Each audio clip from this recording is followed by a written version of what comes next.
Hi guys, it's Soccer Apparel, and I wanted to make a tutorial about how I embroider my hoodies. Before you guys start the video, if you could take a quick 5 seconds just to drop a like on this video, it would mean so much to me and would help support me to make more content for you guys. So these are usually the tools that you'll need for whenever you're starting on embroidery. So the first thing you'll need is an adhesive spray, and that will be put on the inside of the hoodie, and it'll go on the stabilizer so that it stays intact with the hoodie so it doesn't move around when you embroider it. The next one I have is a lint roller. You can get any one. This is the one I have, but you just don't want to have like a dirty hoodie. And if you have cats like me, it's very common for cat hair to get on there. So you want to get it off by using something like this. So what this is chalk. So you would use this to mark the center of your hoodie, and you just mark it and you just wipe it off immediately right after. They use it in tailor shops as well. I use it for my hoodies too. So you can use a wide variety of pens. There are people that use fabric pens, which you could find on Amazon. Personally, I don't really like those kind of pens because I've had some issues with it going permanent on a hoodie. So if you want to use it, just use your discretion and just research into what you're gonna buy. The next one is, it's kind of hard to see, but it's a little pin. Retail stores and Amazon sell price guns, which I don't recommend. Those guns often break. So if you're trying to look for something for the long run or reliability wise, I tend to move towards this thing, which is this little pin. You can find them on Amazon, you can find it in your local Walmart, Target, any grocery store, or just a normal office store. They might have these too. So if you look them up on Google, they're pretty easy to find.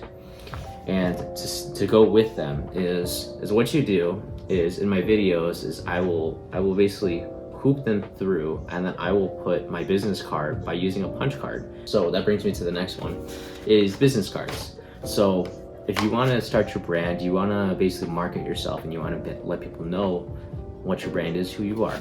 And by doing that, you get brand awareness, you increase your brand awareness. You can buy your business cards from various amount of places. Sam's Club makes business cards, I think. Staples, this is the one that I use. However, I've found that I'm leaning more towards getting a new card or a better design.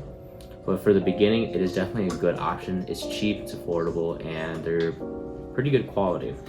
I got about 200 because I just wanted to trial it, make sure it worked, and I think it was only like 15 bucks or so. So it wasn't that bad if you're starting off as a business. But this is how the front looks. It's basically just letting you guys know, like, if you want 50% off, I encourage my customers to post on their Instagram, and then I'll give them one for free the next time they shop. And then the back has the wash care. So I would highly recommend that you put some type of wash care instructions with the hoodie, or as a letter, or whatever your creative mind wants to put on there. I just want to make sure that my customer knows how to wash their hoodie, because these embroidery designs tend to shrink in a dryer, or you might stain them. So just like any pair of clothes that are nice and expensive, you don't want to just throw them in the washer or the dryer and have them shrink. So one of these is that you use them to cut fabric, either clothes, stabilizer, you name it. I use it for both, but it's pretty versatile, and I would recommend you guys getting one. So the next one up is called the seam ripper. Your manufacturer will usually give it to you whenever you buy the machine, but if not, I would recommend you buy one. It's a sharp looking tool right here, and what it does is that you just remove, like I said, any seams. It's in the name, and it helps you get those tight corners that you normally wouldn't be able to, or you can remove any threads that you may have not wanted in your design. So I highly recommend that one. That is the most important tool, although being so tiny. And this is another pair of scissors. I don't know if you can tell, but these right here are a little bit curved. So the reason why they're curved is that when you're doing applique, you want to cut little corners, and by using these you can get to those really tight corners. With a straight scissors, you can't really get to the exact corner, so these are perfect if you want to get in those little nooks and crannies. You don't need it, but I do recommend both of them, but you'll get by with just the fabric scissors. The next one right here is the hole punch that I was talking to you guys about. So you need to look into what size hole diameter, or what the diameter is of the hole, because when you put in, say, this little fabric wire, you want to make sure that the hole fits in there and it doesn't have enough slack to accidentally pop off. So the diameter, I've already looked into it and researched. I asked the manufacturer, but they gave me the exact inch of what the diameter is, so whenever I put it in, it won't slip or fall. So this one is your stabilizer. This is a really important one that you want to have. But basically you put it behind all your fabric and it will make sure that it holds all of your fabric in place so it doesn't move around and have jagged lines whenever you're doing your outlines. And this one is kind of optional. You can't really see it, but let's see if I can get it in the frame. But this one is an iron. This is specifically a Cricut iron that I have, but it's not really necessary. It's very optional. As long as you have an iron, you'll be fine. I just went with that one because unlike regular irons, it only focuses on a certain area when you have a normal at-home iron. But if you use a Cricut iron, it heats up the whole entire surface, so it's all an even applied heat. So this one is my large hoop. This was my biggest one, but I do have a medium hoop for smaller designs. That one is about 7 to 5 inches. This one, I would say, is a tad bigger. This one's 11 to 8 inches. So depending on what you're doing, what kind of design, if you're doing a sleeve design, if you're doing a big design or a medium design, just use whichever hoop is according to that one. Okay, so now we have the hoodie in question. So now we are going to start by putting on a stabilizer onto the hoodie that we're going to embroider. So the first step that you want to do is grab your hoop. So now what you're going to do is you're going to grab your stabilizer, and we are now going to cut along the stabilizer using our hoop. You're gonna put your stabilizer below the hoop. You're gonna put this on top. And you're just gonna look at it visually, and you're gonna cut about 1 inch. So that's like basically a finger nub. So like about that much excess right here. So you want that much to have. So you want your stabilizer to have that much excess right there. So about 1 inch, maybe 1.5 inches. That looks good. You want to have enough slack so that whenever you try to put both sides of the hoop on, it doesn't accidentally cave in and then go inside the hoop. So now I'm going to do the same thing on this side. I'm going to give it about 1 inch. So that's probably like around right here. I'm going to go ahead and cut along the line now. That is one layer of stabilizer. So now, if you are going to be doing a bigger design, usually the ones that I have, the anime ones, they're really big designs and they have high stitch counts. In my previous videos, I've talked about it, but if you have higher stitch counts, you want to have 2 layers of stabilizer. You could try to get by with 1, but you do run the risk of it having some push and pull compensation on it and possibly getting jagged lines and misaligned. So in order to combat that, what I like to do as a rule of thumb is that if my design has at least 30,000 stitches, I only do 1. But if I have at least 60,000 stitches, I'm going to do 2 layers of stabilizer. So instead of cutting 1 piece of the stabilizer, you would do 2. But the one that I'm doing today only has about 25,000. So what I just did is I flipped my hoodie inside out. And I'm going to reveal the front part of the hoodie, or wherever you're going to be embroidering, like so. So now we have a clear view of everything. All right, so the next step now we're going to do is putting the adhesive spray onto the stabilizer. So to do that, there are many methods to do it, safer ways that you could do. I'm going to show you the one that I do and the one that I recommend for people that are starting out. But first, let me show you what I do. So right now my hoodie is inside out. I'm going to grab the stabilizer and I'm going to cover the hood so that I don't accidentally spray the hood, because adhesive spray can also get on your hoodie and it's very hard to get out. It's very sticky, so it kind of looks pretty permanent. You don't want to accidentally mistake that and put it on your hoodie, especially for a final product. So what I do now is I put it away like 6 inches and then I'm just going to spray towards it. So now that you can't really see it, or actually you somewhat can, there's a faint little line right here and there's little flakes right there. What that is that's the adhesive glue that I just sprayed. But since I blocked it with this piece of paper, it didn't get over the hoodie. It just got inside the inside, which I don't really care about. What I recommend though for new people is that you spray it along a garbage can. So you grab the paper, do exactly what I just did, but just do it in front of a garbage can, or you could do it in front of something that you don't mind getting sprayed and maybe a little dirty. Kind of invented this little method because it makes it simple for people that don't have a lot of room, because I'm just in a tiny apartment, you know? So now that we've sprayed it onto the stabilizer right here, I'm gonna flatten this out so it's a flat surface. What I like to do is I like to grab my fingers right here. I'll put at least one finger right there where the neckline is, just like that. And then I'll align the piece of paper where it touches the bottom right there. So, and then from there, I'm gonna now just center align it to the hoodie. I'm gonna check it again. Yep, that's about a finger width right there. I'm gonna go ahead and just apply it onto the hoodie, just like so. And that's it. So now it won't really fly off. It's still a little flimsy, but it's okay. We're just making sure that it can be stitched onto the hoodie and it stays on there. If I flip it upside down, the paper is not gonna fall off, and that's exactly what we want. So don't care too much about putting so much that it's sticking on there. You wanna have it somewhat on there, but not stuck. So what we're gonna do now, we're just gonna flip it inside out. So what I like to do is I'll just kind of flip it open from the bottom of the hoodie, like so. I'll do it on both sides as well. So it kind of drapes over like so. Then I'll go ahead and put my hand in between there, and I'll grab from here and I'll grab the top side of the stabilizer. So now it's secured in my hand, and I have this side right here, and I'm just gonna go ahead and just flip it inside out, just like so. Now, you might be wondering, why even do that? That's kind of silly. You could just flip it inside out. The reason why is because sometimes when you flip it inside out, you'll put enough pressure onto the stabilizer that it will come undone and it'll move around.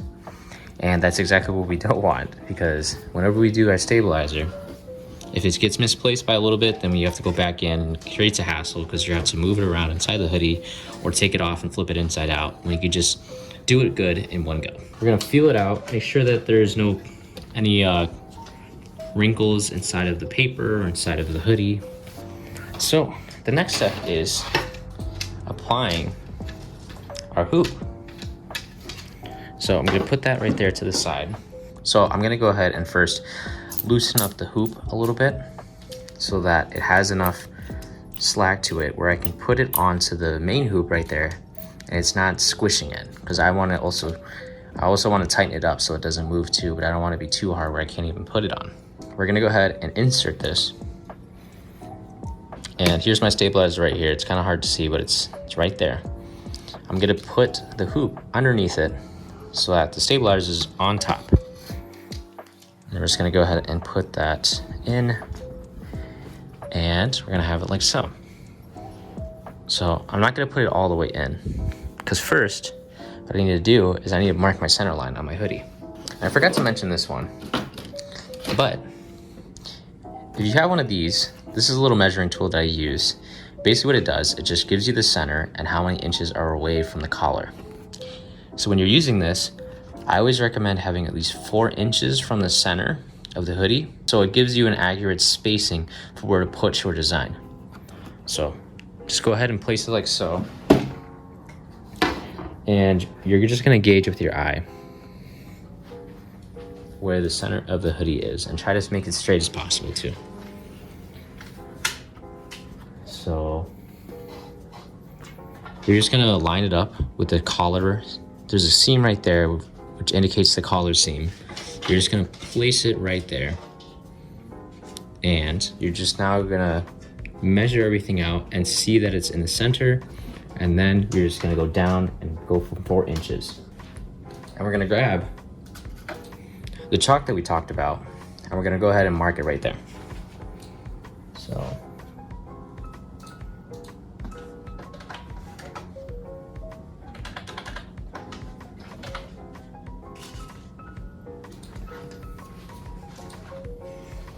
boom, there we go. Now we have our mark right there. The nice thing about this one is that if you mark anything like that, you can just simply wipe it off like so, and it's all gone. So now what I'm gonna do is I'm gonna move my hoop in the bottom to make sure that every side is even. So what that means by even is, let me show you. So I have my stabilizer right here. You can see it right there. And I have my hoop right there. I wanna make sure that this side has the exact same amount of slack, like this much right here. So that little amount of slack right there on the other side, and on this side, and on this side. They both should be even on both sides so that they're not, say one's uneven and the other side's uneven. So you just wanna make sure that they all have enough stabilizer so that when you stitch it out, it doesn't slip underneath the top hoop right here. Because if that happens, you might get some little scrunching right here and it might cause some puckering, which we want to avoid. So now I'm going to put both my fingers, I'm doing it on the bottom and I'm doing it on the top. And I'm doing is I'm just feeling them out and I'm getting the exact same amount of spacing on the stabilizer on both sides. So now we have all of it spaced out. We're now going to put on the top side of the hoop. So I'm just gonna go ahead and place it down like so. So right now you can kind of see that there's a little bit of like excess fabric right here, and that's okay. We're gonna fix that. So this is what I like to do. You don't want to grab your fabric and like stretch it out, because what you do by doing that is that once you're done with your whole entire design and you let go and you take off this hoop, the fabric is now gonna bounce back to where it originally was, and it's gonna look puckered too. So that is another issue. There's many ways for it to get puckered, and that's simply another way that it does. So to combat that is what I do, and a lot of people do it differently. I'm not really too sure, but this is how I just learned personally. So what I will do is I will grab the top part of my hoop and I'll just kind of press down on it like so. And then I'll go ahead and lift the bottom part like so, and I'll just tug, just gently tugging on the bottom of on the bottom of the hoodie. I'll tug on all sides of it so that it's, gets to a point where I'm like, okay, that looks good. So it looks like about so, it looks good, and then I'll just push out, see if I could push out some fabric too, just like that. And then I'll snap it back into place. And there's like a little bit right here. So this part, I'm just gonna tug very gently on it and then snap it back into place. I'm not yanking at it, I'm just doing it very slightly. So look at that. It's a lot more clear. There's no furling right here, and it's very clean. That's exactly what you want it to be, and it's not tight at all. Next step is, after you put on your hoop, we're now going to tighten these screws right here, and it's going to squeeze the hoop to make sure that the fabric and the hoop stays on together. This is my machine. It's a Baby Lock Array. So now the next step is to put on the hoodie onto your hoop. There's little things that can go wrong with this, but just to make sure that you guys know, I wanted to show you guys how I do it. I'm going to grab the hoodie and I'm going to slip it in between the middle of this hoodie right here, making sure that it doesn't accidentally go on both sides, and then we'll stitch through both sides of the hoodie. What you want is for it to go simply in the middle, so it only embroiders on the top side right here, which is what we're working on. So grab it like so. The way I do it is the way I'll show you guys how I do it. I'm gonna go ahead and grab it like so. I'm gonna drape it over the middle part right here of my embroidery machine. I'm gonna drag it to the back. So you're gonna put all the excess fabric in the back like so. And then you're gonna go ahead and slip it in until you hear a click. Just there, both of them are now secured into place. And a good tip to do is to put your hand and feel underneath the bottom of your hoop. And make sure that you don't touch anything that's fabric. It's only the stabilizer. So you're only touching the stabilizer. And once you know that you've touched it and you confirmed it, you know that it's not embroidering on both sides, just one side, which is the top layer. I've been doing that. I used to think it was silly, but I used to make a bunch of mistakes on embroidery, and I do that every time I'm about to embroider just to make sure. So let's go ahead and load the design, and we're gonna start this up. Okay guys, so the next step we're now gonna do is we're gonna make sure that the laser is exactly on the little mark that we made with our chalk. And the next, also what I wanna mention is that since the hoodie is upside down like so, you wanna make sure that your design is also upside down, so that they're both, you know, the correct side up. So to do that, you just rotate your design, just do it like so. But what I wanted you guys to focus on is the laser. So this is where it was normally on. This would have been very wrong because it's just gonna be, the chest is actually like about here, but it would have been down here, which would have made it look a little awkward. And we don't want that. We wanna make it look as good as possible. So I'm just gonna align the laser to the exact center, like so. So now you can see the laser is almost perfectly aligned. It's okay, it doesn't need to be perfect, but that's good enough. And now we're just gonna start up our design. Start up our design like so. And we're just gonna run it. And I'll show you guys what the finished product looks like after. And that's how it's stitched out. Thank you guys so much for watching. Leave any questions that you may have in the comment section down below. And please leave a like or subscribe if this helped you out. Thank you so much for watching. Have a good day. Bye.